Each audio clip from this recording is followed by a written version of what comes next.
Bu narsa menga 80 ming dollarga aylangan. Shuning uchun insurans xatolarini qilib qo'ymanglar.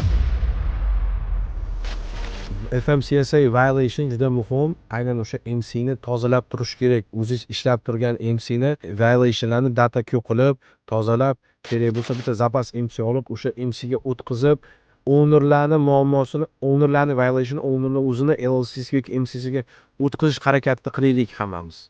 Chunki bitta MC ni toza ushlab tura olmasak, insurans ko'tarilib ketadi. Boya Marko so'ragan savolda, mana shu MC da mana shunaqa bo'ldi, nima qilsak bo'ladi? O'sha bo'ldi, MC darsi bo'lishi qiyinlashib ketaveradi insurans muammosi. Men truck kompaniya endi ochganimda bitta yomon xato qilganman.